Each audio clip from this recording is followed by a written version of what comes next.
Hello and welcome back to Outland. Last time, I only vaguely remember what we did last time. It's okay, because we're going to kill things. Oh lord, have we killed ourselves. I remember this place. I hated it. I'm not going to like it any more now than I did before. It's unfortunate. But these people, I can assure you, they're not going to have any more fun than we will.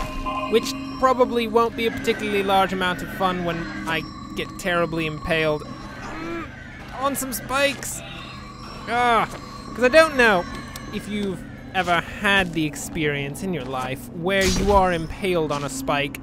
If you have been fully impaled on a spike, I guess props to you for surviving. That's pretty impressive, actually. But regardless, I mean, that's a pretty interesting life experience that I never expected to hear of anyone who'd been impaled. Well, no, I didn't expect it. Didn't expect them to be so close, the impalees. If so, how did you become impaled? This is a very good question. Was there an impaler in the situation? Was his name Vlad? Was he doing it on purpose, or was it an accidental impalement? One of those awkward, oh my lord. One of those awkward situations in which you're both walking down the street. Of course, one of you has a shovel. It's the impaler who has the shovel, of course, because the impalee never has the shovel. That is actually within the international laws of impalement, that the impalee can never have a shovel, regardless of whether or not the impalement occurred with a shovel or not. The impalee can never have a shovel. I mean, when you're walking down the street and this guy with a shovel just walking along, and of course, the sidewalk isn't necessarily the best sidewalk. I mean, it's got a few cracks in it, and those cracks have, caused a couple lips to show up. And those lips, of course, can only lead to one thing, a trip. Oh, I grabbed it. It wasn't worth it. Oh, that hurt wasn't worth it. Oh, I hurt myself to get hot. Anyway, yes, you're walking along, and of course, the impaler trips on the lip of the sidewalk. Don't you kill me! I swear to God. Okay. He trips on the lip of the sidewalk. Of course, the shovel goes flying and just hits you like square in the chest. I don't know if you've ever had this experience. It happens to me like 3 times a day. It's really concerning. I should probably change the sidewalks that I'm walking on. But regardless, so you get impaled like solidly in the chest by the shovel. I mean, it's always a bad situation. If you've ever had that situation, I'm sorry. It's not fun, having been the recipient several times of a shovel impalement. I mean, it's not fun. It's so bad. Oh. Well, regardless, we have a launch pad that we need to jump onto to get a helmet to bolster our forces so that perhaps they won't be impaled in the future. Although, quite frankly, a helmet's not going to protect you against a shovel causing an impalement in the way that I've described. Because, of course, the impalement I've described would occur in the chest and not on the head. Helmets don't protect your head. I mean, sorry, they don't protect your body. Of course they protect your head. If you have a helmet that doesn't protect... Ow, that was a bad idea. If you have a helmet that doesn't protect your head, I think you got a serious problem. You need to really look into that shovel. Helmet. This is empty. I can't go this way. I've gone the wrong way, people. Oh, I've been talking far too much about impalement for some reason. Still don't know why. And I went the wrong direction. We have to go this way. Is there a path this way? There is a path this way. And this is no doubt the correct path. Yeah, here we go. Got the butterflies. And a little switch. What do we got? Not sure I've ever actually been there. I can't remember. Which is concerning because I think I just walked by it like 5 seconds ago. But regardless, you have to understand that I don't necessarily remember what happened 5 seconds ago. It's unfortunate. It's a medical condition. It's not actually a medical condition, but you know what I mean. It's not a good situation. I'm concerned by it. You're concerned about it. Blah. You're concerned by it. Apparently I can't talk anymore, which is going to be a small issue with the whole... Oh! No. Didn't quite make it. Which, of course, not being able to talk is going to be a small issue in that I have to talk all the time. It's crazy. I mean, I've heard that it's not necessarily the best to not be able to chat with people. I haven't had anyone corroborate those statements, but I've heard it's the case. Where am I jumping to? That was one of the typical situations that you face in which you did not look where you leapt. Of course, it wasn't you that was leaping, it was me, but those technicalities don't really... Oh. Fair play. Fair play, Mr. Stinking Jellyfish. That was admirable of you. Ah, I commend you for your efforts, and I'm gonna kill you this time. Pretty much that. Oh, right on the spikes. What am I doing? Why are you giving me updates about random games, Steam? I can't even remember what that game is. Beyond my understanding. You need to stop following random games and random people. One of those is more concerning than the other and really needs to be dealt with. On the other hand, oh! Oh, that was slick. That was slick. I mean, it was so slick, like, imagine, like, you just take a big handful of hair cream and you just, like, get it right up in your hair, just your fingers all through it. It makes a little, like, squishy sound in it. That, after that, your hair, you know your hair? Yeah. That is how slick that situation was. It is as slick as your hair would be at that point. It was ridiculously slick. You! Did you not notice me when I stabbed you in the back? Do you have issues, Mr. Swordsman? You really need to notice. Ow! Shut up, Jellyfish! You're dead to me! You're dead! You're dead! Oh, Lord! You're dead too! Oh, God. You're not dead. Oh, I hate jellyfish so much. Oh, I hate dragons too. Each pretty much for the same reason. You're dead. Oh, I missed the heart. I got so close. Fetching the heart. Nope, I'm dead again.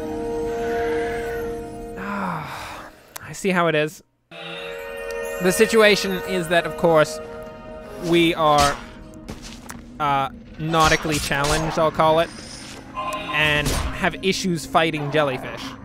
So, the jellyfish are killing us over and over again. Not just once, not twice, but about 70 times the jellyfish are killing us. It's quite unfortunate. They haven't actually killed us 70 times. But if we believe that they've killed us 70 times, it makes the feud all the better. Believe me. So much better of a feud. Okay. We've somehow managed to get through that all without being hurt in the slightest. We're just gonna run past this nice little dragon. It's not actually a nice dragon. It's a very vicious dragon. Huh. Don't believe them when they say that it's nice! Get out of my face, you swordsman! Who do you think you are, you little prick? Guess what I've done to you? I've made you dead! Ow, not even just a little dead, but like really dead. I hate these large jellyfish. Somehow I hate them more than the small jellyfish. Which is impressive, because I always thought that I hated all jellyfish equally. But, ow. Good God! Good God, man! What is going on? Oh! We're alive, we're alive. Whew. Give it a second. Just have a little sip, man. It's okay, you're alive. We desperately need to okay, that's fine. I was gonna say we desperately need to find a checkpoint, but I mean, going through a doorway will do as well. Except we all, of course, have to go this way instead, because there could be stuff. Look, there's a big vase I know you're saying it's an unnecessary risk. You're being stupid trying to go fight people when you only have one heart. And you're like right next to a checkpoint, but don't worry, it was fine. We're still alive for now. Nothing is gonna happen, I swear to goodness. What do we got here? Crystal, cut it down. I hate it. It's shining light upon the world. Which isn't intrinsically a bad thing, but I personally don't like the shape of that crystal. I feel like it is a danger to anyone who might be in the area. I mean, just imagine that thing falling from the ceiling right onto someone and impaling them. Oh. And as we've already discussed, impalement is not the best thing. You don't want to be impaled, especially if you're just like, I don't know, at a business meeting. You're just like, nah, no chance of impalement here. I can let my guard down. And of course, your boss comes in, immediately trips on like the rug and stuff. And then, of course, his pen goes flying because he didn't want to hold on to his pen anymore. He wanted to make sure that he was going to survive. And the pen goes flying and just gets straight lodged into your arm, just like solidly in there. It's like a good 2-3 inches into your arm. That's the kind of dangerous situation we're talking about here. Well, hello, my friend warriors. Speaking of impalement, it's your fate! You will be impaled by me or cut to pieces. It's technically not the same thing. Impalement is more of a stab, whereas cutting things to pieces is more of a slash. Technicalities, you might say, but I think they're very important technicalities when considering, oh, hello, how to kill people. But not actual people, only people in video games. Don't kill actual people. I mean, granted, if they are trying to kill you, and that is purposefully trying to kill you, not like some accidental impalement situation, but they like are actually getting at it, then I don't think it's fine. I think that's acceptable. It's not the worst situation in which to try to kill someone. I mean, there's definitely worse. I would note guys walking down the street and you don't like his bow tie because for some reason you're a bow tie hating fiend, which is ridiculous because bow ties are cool. At that point, it's probably not acceptable to try to assault the man in any situation. Unless you are assaulting him by putting salt on him. Whereas then I think that enters a gray area in which I'm not particularly certain whether or not that's cool. Ow! I'm not sure how he'd react either. Oh, I see. Oh, quick little wall jump. Hello, Mr. Jelly. Why, jellyfish? Why? No, don't come down. Stay up. He's pushing me farther downwards. He's being a sly one. There you go, you're dead. Oh my lord. Oh, got me. Oh god, no, no, they're swarming! They're swarming! Oh god! Oh, I've fallen 40 feet onto my back. I was dead to begin with, but now there's not even a question. Not only have I been electrocuted 40,000 times by jellyfish, literally it was 40,000 times. They have a lot of tentacles. That's all I have to say. I've also taken a 20-story fall, which not very many people have survived a 20-story fall. I don't think it's unheard of. I did actually hear of a story on Reddit, because of course where else do you hear about things? Oh god, no! Ow, what am I doing? I'm blue and I'm just standing in a red laser. Oh, okay, story on Reddit about a skydiving teacher. Everything went wrong in the skydive, and the skydiving teacher, to save the student who was there, oh shut up you stupid jellyfish, used their own body to cushion the impact upon the student. It's a slightly morbid story, but at the same time, it's very interesting. That means that, of course, the student has survived skydiving pretty much without a parachute.